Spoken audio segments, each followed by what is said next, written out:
India में इस वक्त हजारों multi level marketing companies operate कर रही हैं, जिसमें से कुछ जेन्युइन है और बहुत सारी ऐसी कंपनीज हैं जो कि स्कैम कर रही हैं।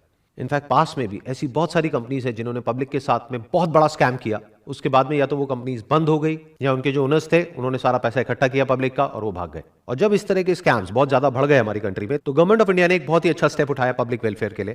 Consumer protection direct selling rules को इंट्रोड्यूस किया। और अच्छी बात यह है कि ये सारे रूल्स हिंदी में भी लिखे हुए हैं और इंग्लिश में भी लिखे हुए हैं, जिससे कि कोई भी इंसान इसको अच्छे से पढ़ सके और समझ सके। इसका लिंक मेरी इस वीडियो के नीचे डिस्क्रिप्शन में है। इससे पहले कि मैं बात करूं कि ये रूल्स क्या है, हमको ये समझना बहुत जरूरी है कि जो डायरेक्ट सेलिंग इंडस्ट्री है इसकी शुरुआत कैसे हुई थी और उसके पीछे का लॉजिक क्या था। तो जब इस इंडस्ट्री की शुरुआत हुई थी तो उसका लॉजिक बड़ा सिंपल सा था कि आपने एक प्रोडक्ट खरीदा, अगर वो प्रोडक्ट आपको पसंद आया एज कंज्यूमर, तो आपने आगे अपने फ्रेंड्स को और रिलेटिव्स को रिकमेंड किया। जब रिकमेंड किया तो उस कंपनी को प्रॉफिट हुआ, तो उस प्रॉफिट में से कुछ परसेंटेज उस कंपनी ने उस इंसान को दिया जिसने उस प्रोडक्ट को रिकमेंड किया। अगर इसी तरह से इस बिजनेस को एक्चुअल में किया जाए तो इसमें कुछ भी गलत नहीं है। लेकिन अगर एक कंपनी के जो डायरेक्ट सेलर्स हैं वो उस कंपनी के प्रोडक्ट के बारे में तो कोई बात ही नहीं कर रहे हैं, वो बात कर रहे हैं किसी ऐसे प्रोडक्ट के बारे में जिसका उस कंपनी के प्रोडक्ट से दूर दूर तक कोई कनेक्शन नहीं है। फॉर एग्जाम्पल, वो कंपनी बेच रही है साबुन, तेल, शैंपू, और वहां पर बात करी जा रही है मर्सिडीज की, BMW की, और उस कंपनी को आगे से आगे जो लोग ज्वाइन कर रहे हैं उनके ज्वाइन करने का मकसद उस कंपनी के प्रोडक्ट्स या सर्विसेज नहीं है, बल्कि पैसा कमाना है। यहां तक कि उनको प्रोडक्ट से कोई लेना देना ही नहीं है। तो ये एक कंप्लीट स्कैम है जिसको गवर्नमेंट ने पूरी तरह से बैन किया हुआ है। और इस स्ट्रक्चर में कुछ लोगों का तो फायदा होता है, बाकी लाखों लोगों के पैसे डूब जाते हैं। मैं आपको एक रियल लाइफ एग्जांपल देता हूं, उससे आप ज्यादा अच्छे से समझ पाएंगे। फॉर एग्जाम्पल, एक कंपनी है जहां पर 10 लाख लोगों ने ज्वाइन किया हुआ है, उसकी साल की टर्नओवर है 100 करोड़। वहां पे अलग अलग तरह के प्लान होते हैं। कहीं पर होता है कि आपको आगे 3 लोगों को ज्वाइन करवाना है, कहीं पर होता है बाइनरी प्लान, यानी कि आपको आगे 2 लोगों को ज्वाइन करवाना है। बट इन सारी कंपनीज को बोलते हैं डायरेक्ट सेलिंग कंपनीज। तो ये जो डायरेक्ट सेलिंग कंपनीज होती हैं, ये अपने डायरेक्ट सेलिंग नेटवर्क में 30 से 50% के बीच में पैसा डिस्ट्रीब्यूट करती है। एवरेज हम कह सकते हैं 40%। 100 करोड़ में से 40 करोड़ रुपए चला गया इस कंपनी के डिस्ट्रीब्यूशन नेटवर्क में। अभी अमाउंट सुनने में बहुत बड़ा लगता है, 40 करोड़ रुपए। और जो भी कोई नया मेंबर उस कंपनी को ज्वाइन करता है उसके माइंड में यही होता है कि अगला करोड़पति मैं ही हूं। बट अब एक बार प्रैक्टिकली देखते हैं कि अगर वो कंपनी चाहे भी तो क्या सबको लखपति करोड़पति बना सकती है। ज्यादातर क्या होता है कि इन कंपनीज में आप एक पैटर्न देखोगे, हर कंपनी का कोई ना कोई एक फेस होता है।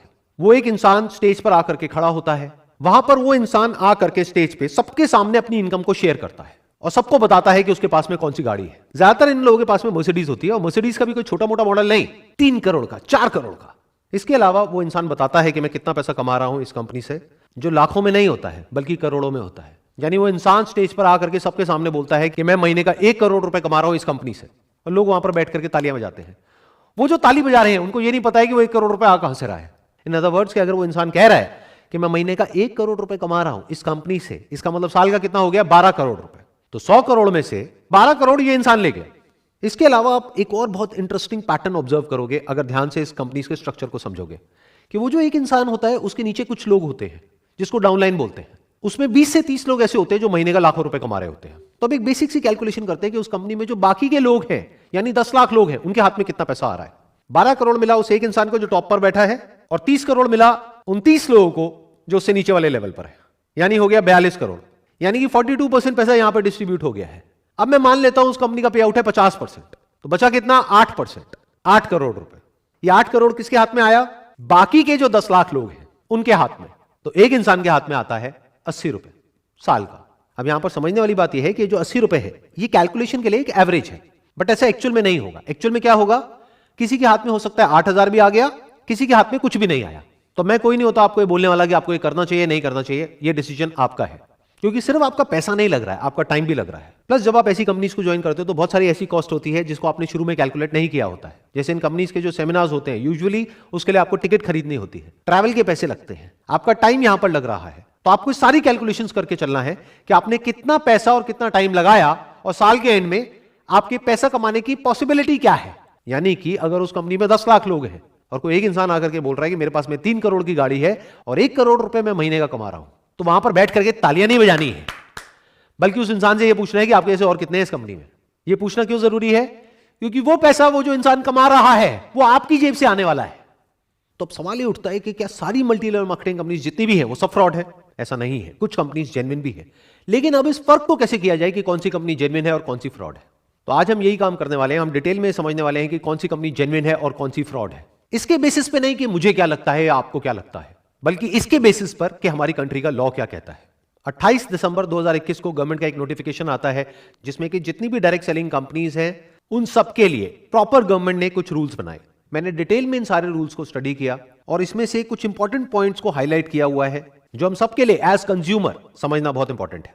इसमें कहा जा रहा है, no direct selling entity shall adopt any unfair trade practice in the course of its business or otherwise and shall abide by the requirements specified in any law for the time being in force.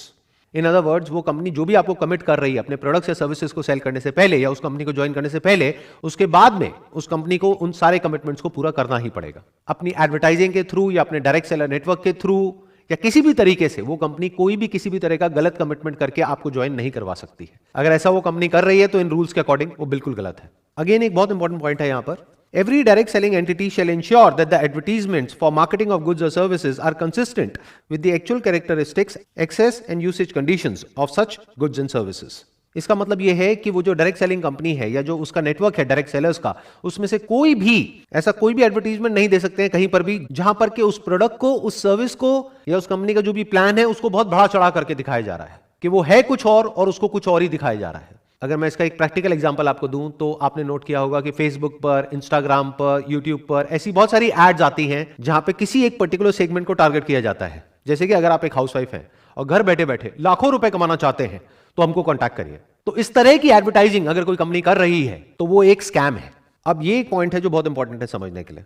A direct selling entity which explicitly और implicitly, मतलब कि directly या indirectly, vouches for the authenticity of the goods और services sold or guarantees that such goods or services are authentic shall bear the liability in any action related to the authenticity of such goods or services. मतलब कोई भी direct selling company या उसके साथ में जो भी लोग जुड़े हुए हैं वो ऐसी कोई भी गारंटी नहीं दे सकते हैं या कोई भी ऐसा क्लेम नहीं कर सकते हैं जिसको बाद में वो पूरा ना कर सके। फॉर एग्जाम्पल, वो कंपनी आपको ये कह रही है कि अगर आपने हमारी कंपनी को ज्वाइन किया और आप यहां से लाखों रुपए नहीं कमा सके तो आपके पैसे वापस हो जाएंगे, तो उस कंपनी को वो पैसे वापस करने ही पड़ेंगे। और यहां पर जो दो बहुत इंपॉर्टेंट वर्ड्स हैं वो है एक्सप्लिसिटली और इम्प्लिसिटली, मतलब कि या तो डायरेक्टली आपने गारंटी दी है या इनडायरेक्टली दी है, तब भी आप उस गारंटी को पूरी करने के लिए लायबल है। फॉर एग्जांपल, अगर कोई कंपनी आपको ये कहती है कि हमारा ये प्रोडक्ट है, ये सर्विस है, इसको आप परचेज करो, इसको परचेज करने के बाद में आपकी जो इनकम है वो 10 गुना बढ़ जाएगी, तो अगर वो 10 गुना नहीं बढ़ती है तो उस कंपनी ने जो भी क्लेम्स करे हैं उस सबको पूरा करने के लिए वो कंपनी लायबल है। इसमें बिल्कुल क्लियरली लिखा हुआ है that every direct selling entity and every direct seller shall ensure that the terms of the offer are clear so as to enable the consumer to know the exact nature of offer being made and the commitment involved in placing any order. मतलब usually ऐसी companies में क्या होता है, ये आपके लिए एक तरीके का एक फनल बना देते हैं। यानी कि जब आप इन कंपनीज को ज्वाइन करते हो तो आपको कहा जाता है कि आपको सिर्फ 500 रुपए देना है या 1000 रुपए देना है। फिर वो 1000 रुपए देने के बाद में आपको पता लगता है कि आपको 5000 और देना है। फिर उसके बाद में आपको पता लगता है कि अब अगर अपने बिजनेस को आपको बढ़ाना है, आपको कमीशन चाहिए, तो आपको 5000 नहीं देना है, अब आपको 30000 देना है। एक तरह का एक ट्रैप बना दिया जाता है जहां पर आप अंदर जाकर के फंसते ही चले जाते हो। तो जो एक्चुअल इन्वेस्टमेंट होती है उस बिजनेस में वो उससे बहुत ज्यादा होती है जितनी की शुरू में दिख रही होती है या दिखाई जाती है। ये करना गलत है इन रूल्स के अकॉर्डिंग। आपको बिल्कुल क्लियर तरीके से उस इंसान को बताना है ज्वाइन करने से पहले, यानी उससे 1 रुपए भी लेने से पहले, कि इसी स्टेज पर इतना इतना पैसा लगने वाला है। जैसे बहुत सारी कंपनीज ऐसी होती हैं जहां पर कि ज्वाइन करने के बाद में अगर उन कंपनीज को आप कहोगे कि हमको डेटा चाहिए, जिस डेटा को हम कॉल कर सके और जिनको ये प्रोडक्ट और सर्विस बेच सके, तो उस डेटा के भी वो कंपनी आपसे पैसे लेगी। यानी वो कंपनी आपको बोलेगी कि एक लीड का आपको 40 रुपए या 50 रुपए देना है, तो अगर आपको 100 लीड चाहिए तो आपको 5000 रुपए देना है एक महीने का। साल का कितना हो गया? 60,000 रुपए। आप सोच के आए थे उस कंपनी में कि 10-20 हजार रुपए में मेरा काम शुरू हो जाएगा। साल के एंड में जब आप कैलकुलेट कर रहे हो तो आप देख रहे हो कि मेरा 20,000 रुपए नहीं लगा है, यहां पे 2 लाख रुपए लग गया है। तो यहां पे ये कहा जा रहा है कि ये सब कुछ आपको उस इंसान को ज्वाइन करने के बाद नहीं बताना है, पहले से बताना है। इसमें एक बहुत इंपॉर्टेंट क्लॉज है जिसको बहुत सारी कंपनीज वायलेट कर रही हैं खुलेआम। मतलब कि ऐसे बहुत सारे डायरेक्ट सेलर्स हैं या डायरेक्ट सेलिंग कंपनीज हैं जो बोलती हैं कि हमारी अनकंडीशनल मनी बैक गारंटी है, और बाद में जब आप उस कंपनी के साथ में एग्रीमेंट साइन करते हो तो वहां पर बहुत सारी कंडीशंस होती हैं। तो इसका मतलब क्या हुआ? कहा कि जो मनी बैक गारंटी है वो अनकंडीशनल है, जबकि एक्चुअल में जब एग्रीमेंट की बारी आई तो वहां पर बहुत सारी कंडीशंस है कि पहले आपको ये करना पड़ेगा, फिर ये करना पड़ेगा, फिर ये करना पड़ेगा, फिर ये करना पड़ेगा, तब जाकर के आपके पैसे आपको वापस होंगे। ये गलत है, ऐसा आप नहीं कर सकते हो। इस क्लॉज को ध्यान से समझना, ये बहुत इंपॉर्टेंट है। अ डायरेक्ट सेलिंग एंटिटी और direct seller shall not refuse to take back spurious goods और deficient services and refund the consideration paid for goods and services provided. मतलब यहां पे क्या कहा जा रहा है कि अगर आपने एक एमएलएम कंपनी को ज्वाइन किया और उसके जो गुड्स हैं और सर्विसेज हैं उससे आप सेटिस्फाइड नहीं है, तो उस कंपनी को आपको आपका पैसा रिफंड करना ही होगा। और यही सबसे बड़ा फर्क है एक जेन्युइन डायरेक्ट सेलिंग कंपनी में और एक फेक डायरेक्ट सेलिंग कंपनी में। जिस कंपनी को अपने प्रोडक्ट्स और सर्विसेज पे कॉन्फिडेंस होगा, उनकी जो मनी बैक गारंटी है वो अनकंडीशनल होगी। यानी कि वो कंपनी आपको ये नहीं बोलेगी कि आपने हमसे प्रोडक्ट खरीदा, सर्विस खरीदा, अब अगर आपको अपना पैसा वापस चाहिए तो आगे आपको इतने लोगों को और लेकर के आना पड़ेगा, तब आपको आपका पैसा वापस मिलेगा। अगर कोई कंपनी ऐसा बोल रही है तो वो एक स्कैम है। और यही बात जो मैंने अभी बोली है, ये आगे एक और क्लॉज में क्लियरली मेंशन्ड है। A direct selling entity and a direct seller shall not induce consumers to make a purchase based upon the representation that they can recover the price by referring prospective customers to the direct sellers for similar purchases. In simple words, यहां पर क्या कहा जा रहा है कि आपके ऊपर किसी भी तरह का कोई भी प्रेशर नहीं होना चाहिए उस कंपनी के प्रोडक्ट्स या सर्विसेज को सेल करने के लिए या आगे किसी को मेंबर बनाने के लिए। अगर आप उस कंपनी के प्रोडक्ट्स से, सर्विसेज से पूरी तरह से सेटिस्फाइड हो, तभी आपको रिकमेंड करना है आगे और लोगों को उस कंपनी को ज्वाइन करने के लिए। अगर ऐसा एक्चुअल में हो रहा है तो वो कंपनी जेन्युइन है, लेकिन अगर ऐसा नहीं हो रहा है तो वो एक स्कैम है। और ये सब तो वो है जो रूल्स में क्लियरली लिखा हुआ है कि ये करना गलत है। इसके अलावा ऐसी बहुत सारी चीजें हैं जो बहुत सारी एमएलएम कंपनीज में होती है, जो हो सकता है लीगली सही है लेकिन एथिकली बिल्कुल गलत है। मतलब कि अगर कोई भी डायरेक्ट सेलिंग कंपनी है जिसका एक डायरेक्ट सेलर्स का नेटवर्क है, तो स्ट्रक्चर में सारे लोगों को सिर्फ तब बेनिफिट हो सकता है जब जो प्रोडक्ट है और सर्विस है उसकी अपने आप में इतनी वर्थ है कि अगर एक इंसान वहां से 1 रुपए भी ना कमाए तब भी उसको किसी तरह का कोई रिग्रेट ना हो कि मैंने इस कंपनी को ज्वाइन किया। मतलब कि हो सकता है जो गवर्नमेंट के रूल्स हैं डायरेक्ट सेलिंग इंडस्ट्री के लिए, वहां पर यह नहीं लिखा है कि उस कंपनी के जो प्रोडक्ट्स हैं और सर्विसेज हैं उसका प्राइस पॉइंट क्या होना चाहिए, लेकिन ये आपको देखना है उस कंपनी को ज्वाइन करने से पहले। फॉर एग्जांपल, वो कंपनी आपको साबुन का डब्बा बेच रही है 500 रुपए का, जिसके जैसा सेम प्रोडक्ट आपको मार्केट में मिल रहा है 50 रुपए का। तो अगर वहां पर आपको कोई कमीशन ना मिले, कोई इंसेंटिव ना मिले, कोई पैसे की बड़ी बड़ी बातें ना हो, कोई मर्सिडीज की बातें ना हो, BMW की बातें ना हो, तब भी क्या आप वो प्रोडक्ट खरीदोगे? अगर तो जवाब है हां, तो वो कंपनी बहुत बढ़िया है। लेकिन अगर जवाब है ना, तो ये बिजनेस फंडामेंटली फ्लॉड है। क्योंकि ये जो बात अब मैं बोलने वाला हूं, इसको ध्यान से समझिएगा, ये सिर्फ डायरेक्ट सेलिंग बिजनेस पर अप्लाई नहीं होता है, बल्कि किसी भी बिजनेस पे अप्लाई होता है। अगर उस बिजनेस में रिपीट बिजनेस नहीं आ रहा है, वर्ड ऑफ माउथ स्ट्रांग नहीं है, तो बिजनेस आज नहीं तो कल फेल होना ही होना है। Word of mouth, not of the money that a person can earn from that particular company, but word of mouth of the products and services offered by that particular company. Word of mouth इस चीज का नहीं कि उस company से लोग कितना पैसा कमा रहे हैं, बल्कि इस चीज का कि उसके प्रोडक्ट्स और सर्विसेज कितने अच्छे हैं। अगर एक्चुअल में उस कंपनी के प्रोडक्ट्स और सर्विसेज अच्छे हैं, कॉम्पिटिटिवली प्राइस्ड हैं, और अगर आप खुद अपने घर में उन प्रोडक्ट्स को बार बार यूज कर सकते हो, तो ये बिजनेस लॉन्ग टर्म में सक्सेसफुल हो सकता है। लेकिन अगर उस कंपनी के जो प्रोडक्ट्स हैं और सर्विसेज हैं उसमें दम नहीं है, तो बिजनेस ने आज नहीं तो कल फेल होना ही होना है। और यही सबसे बड़ा फर्क है एक जेन्युइन कंपनी में और स्कैम में।